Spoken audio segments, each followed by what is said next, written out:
Si tout le monde en a parlé cette semaine en Europe, c'est dans Perspective.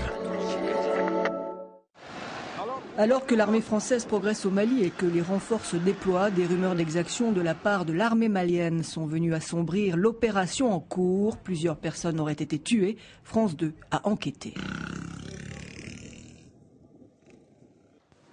Un terrain vague dans un quartier excentré de Sévaré. Les corps de plusieurs islamistes auraient été jetés dans 2 puits. Des rumeurs persistantes que nous tentons de vérifier. L'un des puits a été partiellement recouvert de gravats. Curieux, les enfants tournent autour de la scène présumée du crime. Nous croisons aussi des villageois, l'odeur les incommode manifestement. Bien évidemment, les gens ont peur de témoigner face à notre caméra, mais plusieurs témoins affirment que 10 à 20 personnes, des islamistes, auraient été tuées, exécutées et jetées ensuite dans ce puits où l'odeur est pestilentielle. Le puits est très profond, à l'intérieur rien. En revanche, sur la margelle, les témoins nous assurent que ce sont des traces de sang. Un adolescent dit avoir assisté directement à l'exécution. Ce sont des rebelles qui ont été tués? Oui, oui. Combien? Bon, plus de... beaucoup de personnes. Ouais. Est-ce que tu les as vus? Oui, oui. Comment ils ont été tués et par qui? C'est notre armée malienne. Selon d'autres témoins, fusils et armes blanches auraient été utilisés, des assassinats qui se seraient déroulés à la nuit tombée. Même la nuit, là, on est en train de coucher, on a entendu les voix des fusils. Là. Il y a quelques jours, la Cour pénale internationale a ouvert une enquête sur les crimes commis dans le nord par les islamistes. La CPI pourrait donc élargir ses recherches sur les exactions présumées de l'armée malienne. Que dit le commandement militaire de ces témoignages? Nous avons interrogé le chef d'état-major des opérations. À notre connaissance, il n'y a pas d'exaction, mais s'il y en a, les enquêtes seront menées comme dans toute autre armée normale. Une armée qui, pour l'heure, multiplie les fouilles pour traquer les djihadistes infiltrés. Des fouilles qui, parfois, vont trop loin. Des témoignages en ce sens aussi recueillis par la RTR. La télévision russe s'est aussi intéressée aux défections au sein des combattants islamistes. Une nébuleuse assez disparate. Son reportage.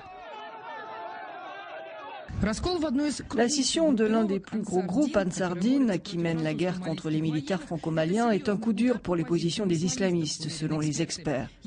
Le chef du groupe, Iyad Ghali, qu'on appelle le lion du désert, avec 1500 combattants bien armés et formés, contrôlait presque 60% du territoire malien. Mais aujourd'hui, après 2 semaines d'opérations militaires étrangères, ses alliés les plus proches ont annoncé qu'ils quittaient son groupe pour organiser leur propre mouvement, les Azawad. La grande différence, c'est qu'ils refusent la terreur et sont prêts à des pourparlers. Le mouvement islamiste Azawad refuse de soutenir les groupes terroristes. Nous rejetons l'extrémisme, nous sommes prêts à nous battre contre lui, nous sommes pour la résolution du conflit par la voie pacifique et pour des pourparlers. Pourtant, les militaires maliens disent qu'ils ont face à eux des dizaines d'autres groupuscules, beaucoup plus petits, opportunistes et en conflit avec des tribus voisines. Souvent, ces groupes utilisent la violence et les exécutions publiques en les justifiant par des raisons religieuses. Mais on ne peut pas qualifier d'humaines non plus les opérations des militaires maliens. Les organisations des droits de l'homme accusent les soldats d'exécuter sommairement des gens qui n'ont pas leurs papiers. Elles ont des témoins qui peuvent citer les noms, la localisation des victimes et leur nombre. Les officiers français ont appelé leurs collègues maliens à la retenue vis-à-vis des civils et l'état-major malien a promis d'enquêter et de punir les coupables. La plus grosse partie des troupes françaises est déjà au Mali. Aujourd'hui, on attend les soldats des pays de l'Union africaine. Ils atterrissent à l'aéroport de la capitale, Bamako, sans y rester. Les troupes vont directement au nord du Mali. Ils vont frapper dans les jours qui viennent les villes de Tombouctou et de Gao. Anastasia Popova, Mikhail Vitkin, Alexei Filipovski. Vesti, Mali. Alors que de nombreux pays ont procédé à l'évacuation de leurs ressortissants au Mali, notamment ceux présents dans le nord, certains refusent de partir, comme cet entrepreneur suisse présent dans le pays depuis de longues années, la RSI.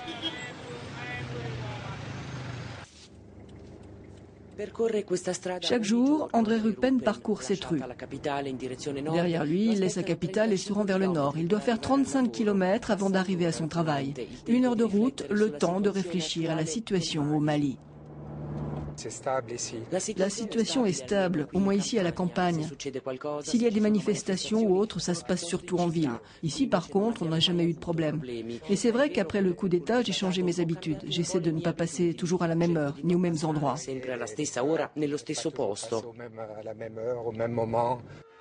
À 60 ans passés, ce Valaisan originaire de Sierre ne pense pas à sa retraite. Depuis 30 ans, il s'occupe d'extraire des matériaux en Afrique. Ici au Mali, il dirige la SOCAR, une succursale du groupe suisse Implenia qui fait du commerce de matériel de construction. C'est pas du tout normal parce que ce que vous voyez ici, ça n'est pas du tout normal. En temps ordinaire, il y aurait plus de camions. La situation économique et la guerre font tourner le secteur au ralenti. Il y a peu de chantiers. Seules les petites entreprises et les privés travaillent. Au début des hostilités, je peux vous dire que nos ventes ont chuté des 2/3. Ça a chuté de 2/3. La vente a chuté de 2/3. Il y a 2 ans, la carrière faisait travailler 150 personnes. Maintenant, il y a chaque jour seulement 45 ouvriers et une secrétaire. M. Rupen est conscient des difficultés quotidiennes de ses collaborateurs. On a du personnel, ça fait On a du personnel qui travaille avec nous depuis 10 ans. Si je laisse un ouvrier chez lui, qu'est-ce qu'il fait? Il ne gagne rien, il n'a rien à manger. Il ne faut pas oublier qu'un Malien qui travaille fait vivre 20 personnes ici. Facilement une vingtaine de personnes. Mais guerre ou non, la concurrence chinoise est forte au Mali, comme sur tout le continent africain. Pour survivre, une entreprise européenne doit vraiment avoir une valeur ajoutée qui justifie son prix. Sur la route du retour, on écoute les dernières confidences de M. Rupen. On discute un peu cyniquement sur les risques d'enlèvement, sur les montants des rançons qui, selon le département d'État américain, pour un blanc, s'élèvent à 5,4 millions de dollars. Disons pour nous, on se dit... Nous, on veut rester tant qu'on peut. Quand la guerre sera terminée, les activités vont reprendre et nous, on pourra travailler normalement.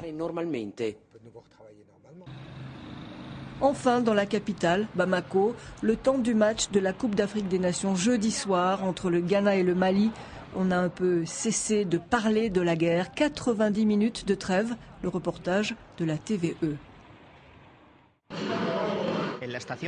Dans la station d'autobus de Ségou, les kiosques ou les boutiques de souvenirs, aujourd'hui les Maliens ont les yeux rivés sur la télévision. Durant 90 minutes, tous les regards sont passés de la guerre au petit écran. C'était le match face au Ghana et la qualification pour les quarts de finale était dans le camp des Maliens. Le ballon, ça nous oublie un peu. Le ballon, ça nous apporte un peu de distraction, dit ce propriétaire d'un magasin de souvenirs qui se lamente qu'en ce moment tout tourne autour de la guerre contre les islamistes. Personne n'en perd une miette. Seul le passage d'un convoi militaire français les distrait du match. Depuis que la guerre a commencé au Mali, il n'y a pas beaucoup de distractions. Le football est l'une des rares occasions de s'amuser pour la population. Après le penalty et le but du Ghana, à la fin des 90 minutes, c'est la déception pour un pays qui exporte plusieurs joueurs comme Keita et Diarra dans la Ligue espagnole. Maintenant, il faut revenir à la dure réalité d'un pays en guerre, un conflit contre les radicaux islamistes qui certainement ont interdit le football et autres distractions sur leur territoire. Un conflit qui sera long et complexe.